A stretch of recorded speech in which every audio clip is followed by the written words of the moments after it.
y que no es fruto de la creación del documental, sino que el documental o la película muestra lo que efectivamente ocurre, es muy dura. Es decir, prácticamente la expresión que se me venía a la mente, que no es mía, pero la tomo, es cómo escapar de la bomba gris. Gris la ropa, gris el medio, gris el liceo.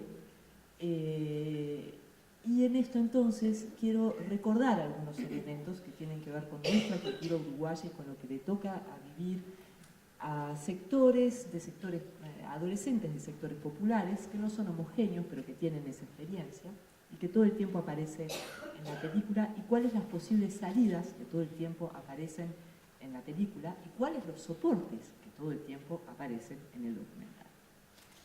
Y es un poco esta idea de la bomba gris, ¿no? Y de cómo poder hacer o a qué se debe o qué existe. Es decir, el Uruguay, ustedes lo saben, tiene altas tasas de suicidio. Se habla de la violencia, pero probablemente la tristeza y la depresión sean elementos culturales mucho más fuertes en nuestra matriz. Y esto aparece en las palabras de los jóvenes todo el tiempo. Jóvenes que no pueden dormir, jóvenes que están angustiados, jóvenes que están aburridos, jóvenes que no le ven sentido a las actividades, jóvenes que no tienen vínculos gratificantes con los adultos. Evidentemente esto constituye bases sociales para la depresión de cualquier conjunto social. ¿Esto está vinculado a la pobreza o a los sectores populares o a la falta de oportunidades? Pienso que tiene raíces que son más profundas y que se extienden a un conjunto de sectores. ¿Tiene que ver con la adolescencia? Probablemente tiene que ver con la interpelación que los adolescentes suelen hacer del mundo social, de las reglas y de sus oportunidades en determinado momento de la vida. Pero tiene mucho que ver con nuestro país y con nuestro contexto cultural. ¿En qué sentido? En el sentido que aparece en el documental. El único lugar de sociabilidad ampliada, el único espacio donde aparecen interacciones grupales, donde circulan sentimientos, donde hay diálogo, donde hay diversión, donde se generan salidas como el campamento a fin de año o eventos, es el liceo, o sea, el Estado. No aparece, aparte del fútbol, que es la otra institución integradora de los adolescentes en nuestra sociedad, no aparece en todo el documental ningún otro tipo de interacción de estos adolescentes en ninguna otra estructura cultural, social. Es decir, el barrio no parece tener mucha identidad, mucha entidad socializadora o integradora. Las escenas de la calle son las escenas del festejo bastante duro entre las adolescentes o el goce por ver la pelea callejera, pero esto nos muestra una sociedad que tiene un tejido barrial que es muy débil para generar otras instancias culturales de solidaridad, de movilización, de interacción, que el liceo genera, pero nunca va a lograr completar infinitamente. Esto creo que es, vamos a decir, uno de los hechos que se reflejan en la sala docente cuando la profesora dice, bueno, el problema aquí es la falta de felicidad, que creo que es el gran tema que se transita en la película.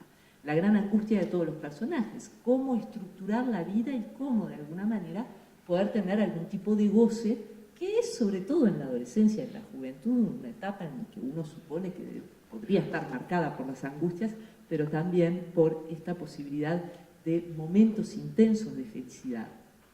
Ustedes dirán, bueno, el conocimiento lo es, no lo es.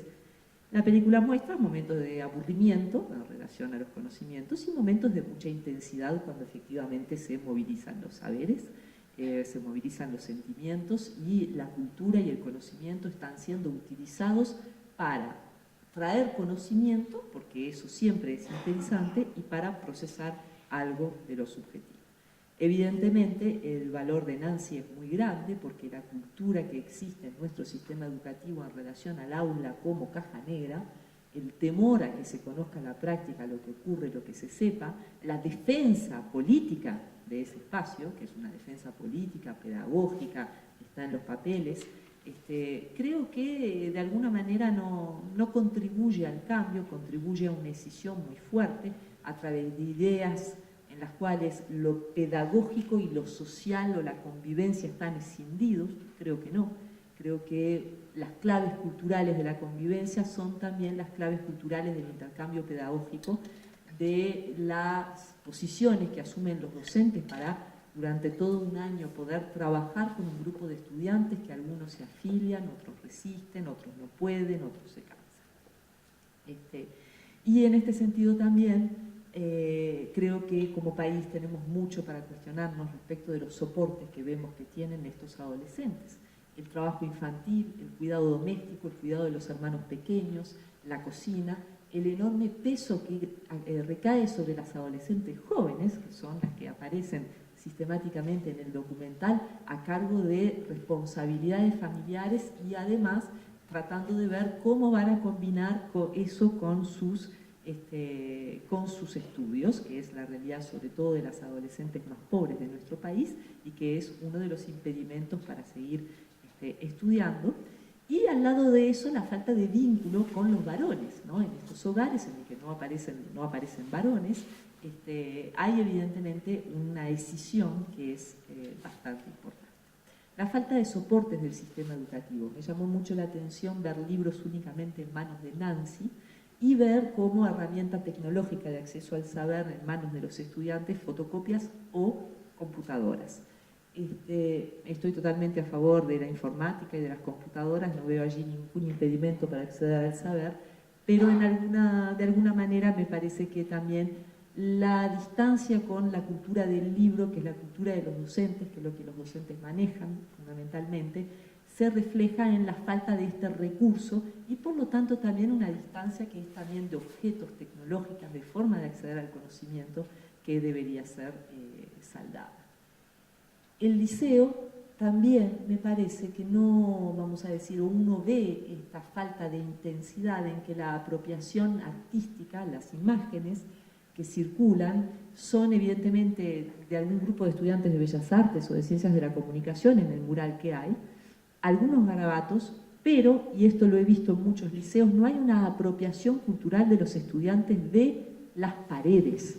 No hay dibujos, no están sus trabajos, no están sus marcas trabajadas pedagógicamente y esto genera una estructura edilicia que es de una enorme ajenidad y que creo que justamente también contribuye a esta dificultad de permitirle a los adolescentes apropiarse de la institución. Dificultad que va de la mano con la distancia con los padres y efectivamente en esto suscribo lo que planteaba la compañera, es decir, hay que generar un acercamiento con los padres que no sea esto que uno ve. Los padres aparecen únicamente para tener el carnet y el docente, si desea recibir al padre, efectivamente no tiene en la estructura curricular y de horas de que dispone un espacio previsto para dialogar con la sociedad. Con lo cual, lo que ocurre en aula le es triplemente ajeno al padre y se traduce en este reclamo permanente. Pero no estudiaste, que es el mismo reclamo de la docente. No estudiás, no estudiás, no estudiás. Bien, pero para que un padre pueda estudiar con su hijo, también es importante que el padre conozca qué es lo que va a ocurrir durante el año.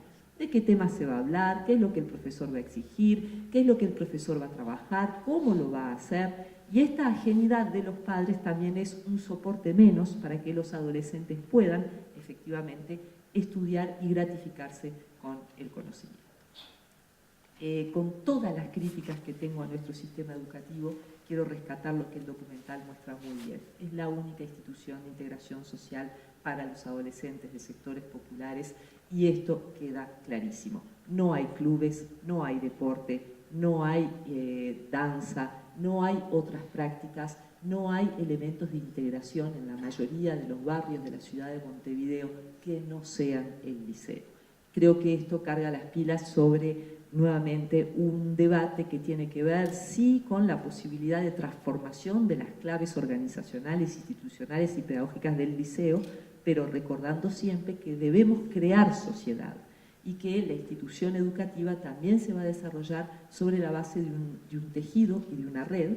Y bueno, y en este sentido creo que pagamos el precio en Uruguay de esta falta de sociedad en la cual lo único que genera sociedad es el Estado. Si justamente la institución estatal que pone en contacto a los adolescentes con los adultos atraviesa dificultades, lo que se produce es una reproducción de los problemas.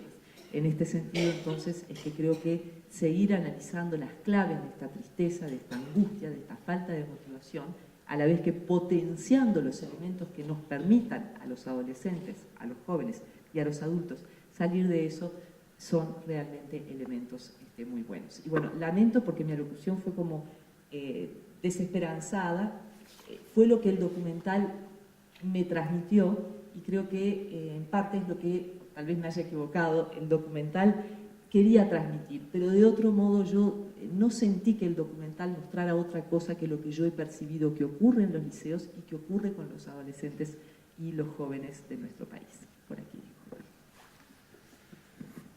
Bueno, agradecemos a los cuatro. Un aplauso.